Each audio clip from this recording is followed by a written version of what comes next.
Okay, hi again. Ethan McDonald back with Shop Dog Kylie. So this is video number 2 in a series on industrial sewing machines. Specifically, this one's going to cover another motor swap from a very old clutch motor to a oldish style servo motor, one without a needle positioner. And the third video is going to be compare and contrast between this machine and the previous machine that was seen, and eventually breaking down both this one and the other one for transport. Not because they're being sold. This is a loaner, and the other one is going upstairs to the cutting room. Okay, so yeah, we'll cut here. It's going to be more or less the same type of tools. If you've already seen the previous video on installing a servo motor with needle positioner, not a lot's going to change here, but since some sewing folks are not technically inclined and might want to see a very specific video to the style of motor being installed, I'm just going to do another one because why not? It's my channel. So hope you enjoy. Alright, so this this motor has absolutely seen better days. I was told this machine came out of a garment factory in Montreal, Canada, and I don't know the service history on it. I know it came from a lady out east who bought it thinking it would improve her sewing. The machine was not cleaned prior to her receiving it, and it was not set up in any sort of way, so she was obviously very dissatisfied and sold it to me with a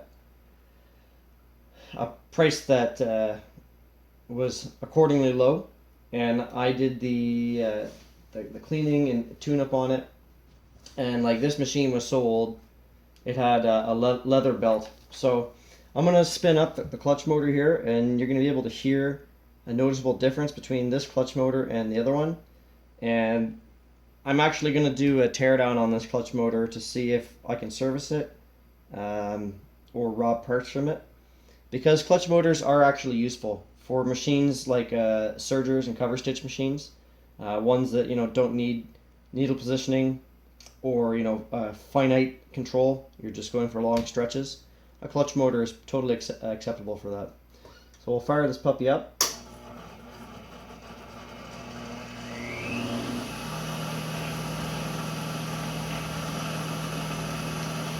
So the bearings have seen better days.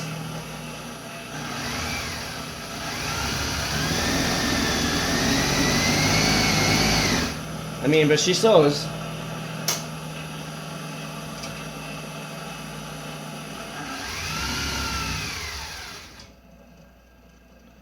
This clutch motor also takes a long time to wind down, which is why I usually run the energy out of it.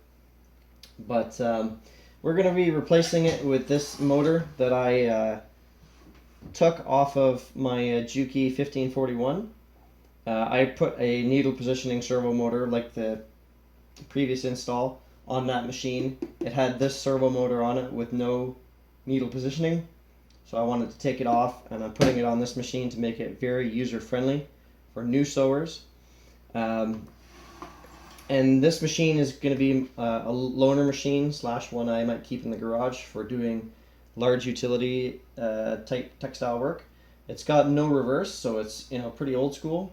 Probably set up at one point just to do zippers based on the damage that's on the bed in terms of the finish. But I mean, it's mechanically sound, so no great shakes there. Yeah, we'll cut here and break right into it. Alright, so as before, my first step is always to take the belt off of the machine head. This is not the belt that came with it, nor is it the belt that should go with it. It's something I got from a local hardware store, and I'm making do with it. But the geometry of the V groove isn't a perfect fit for either the hand wheel, the balance wheel here, nor the pulley on the current clutch motor. Okay, and for what it's worth, I mean, you might be able to see there's no hinges on this machine. It's kind of janky in the way it sits in.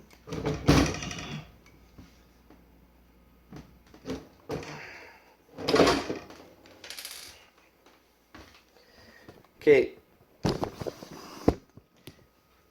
Next step for me, let's drop this tripod here. Oh, there we go. Next step for me, again, is going to be to take off all of the electrical stuff. So I had wired an additional outlet into this on-off switch. So I'll cut here and you'll see that completed when I come back. Okay, so we got the electrical off here. Obviously it's tied into where the wiring configuration is on the clutch motor. Next for me is going to be the linkage here. Just talking out loud, but I like working on these old machines. Everything's like square. There's big square nuts right up here that are pretty cool. So next step's going to be to loosen these 3 square nuts that go to corresponding like carriage style bolts that come down to hold the clutch motor bracket on. But before that, I'm going to take off this one right here because that controls the tension, the position of the clutch motor and its swing, and ultimately the tension on the belt.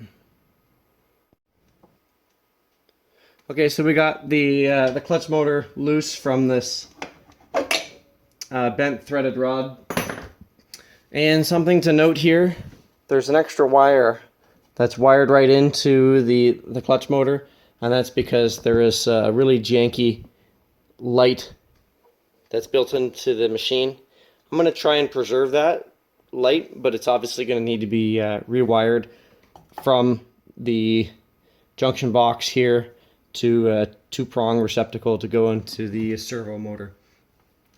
So the next cut, you're going to see the clutch motor dismounted from the actual bracket, and we'll take a look inside the connection points for the motor, and I'll show you how to take off the light. Alright, so I lied. I got to take the light off before dismounting the motor. So I pulled the cover off here. Obviously, only do this with the whole assembly unplugged and de-energized. But you can see the cover has the different rotation direction wirings for the connection posts in here. And yeah, basically it's just this little janky 12 or 14 gauge wire, and it's probably on it's probably on a ring type terminal connector here. So we'll see about getting that out.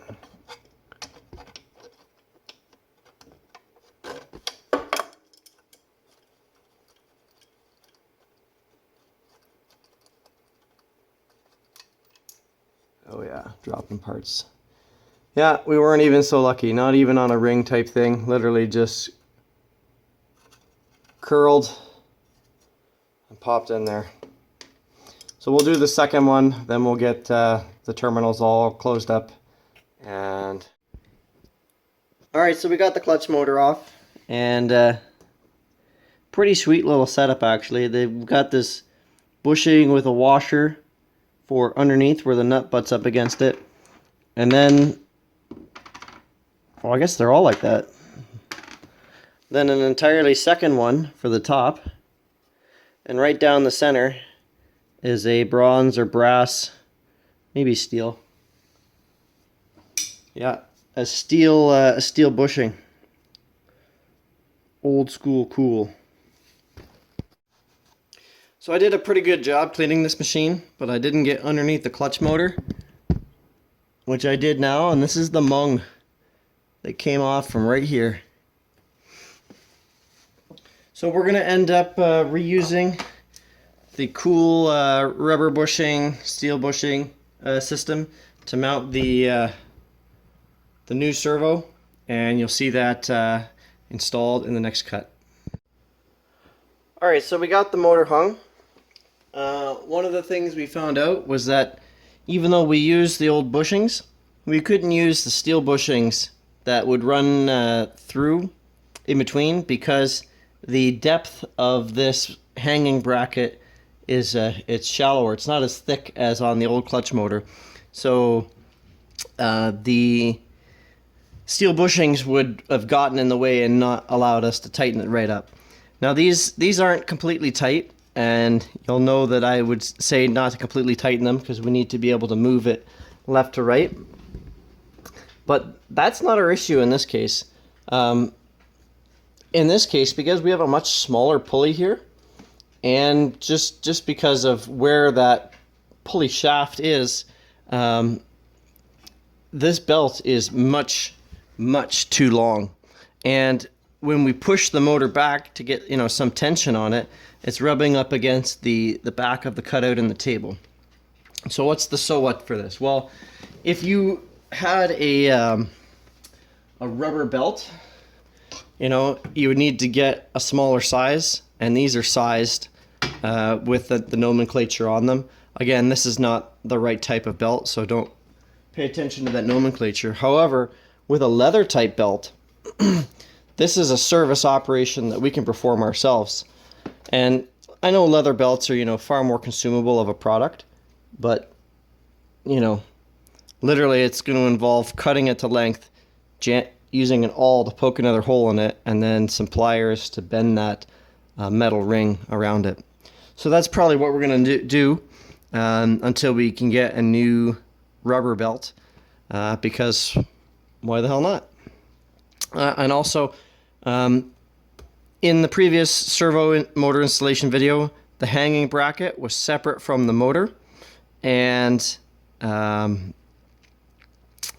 hanging bracket had the control arm on it. In this case, the control arm is on the motor.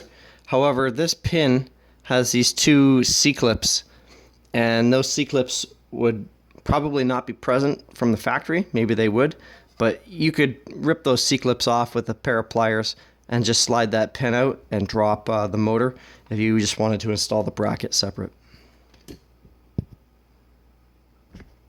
Okay, so we got these all tightened up.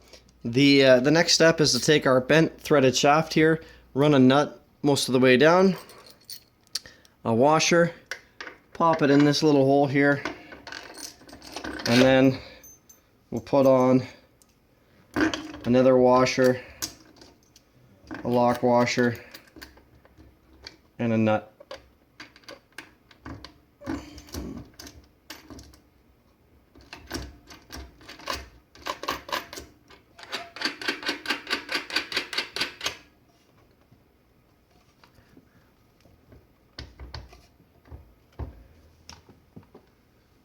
Okay, the other thing I have to do is I'm going to use the old school linkage and secure it into the arm on the actual servo motor here. And something that I will do as a separate video is serviceability on sewing machines in general. And these linkages, they can become quite squeaky. Well, there's a way you can we're out of frame. There's a way you can service these by taking them apart, putting a bit of grease in there. But for now, we're just going to throw it on. Alright, so we got the leather belt on. I installed the belt pulley guard cover thing here because I had it. Why not, eh? So some things to know about this motor. So there's an on-off switch, which I've installed right here. And the motor also has a switch on it. It's a potentiometer. So all the way counterclockwise is like full speed. I don't know, it clicks there, it doesn't really make sense.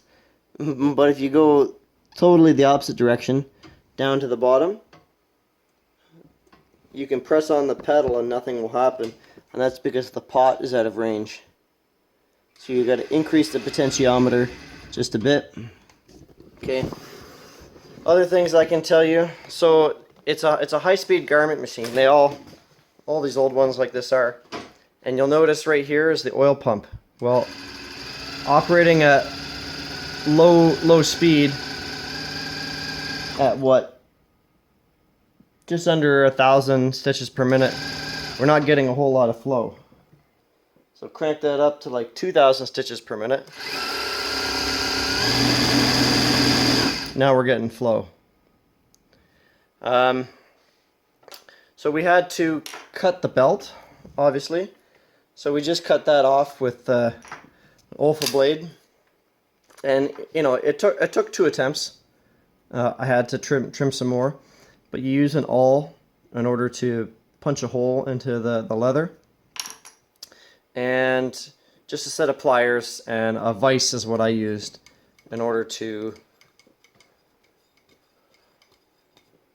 flatten this puppy here, which is also what's responsible for chewing up the hand wheel, I'm pretty sure, because the groove right here is all chewed up on the inside, and I'm pretty sure it's from metal being smoked on it over and over again over the years. Okay, and so that also solved our belt geometry problem. So it's no longer hitting the back. The motor is nice and fixed in location there.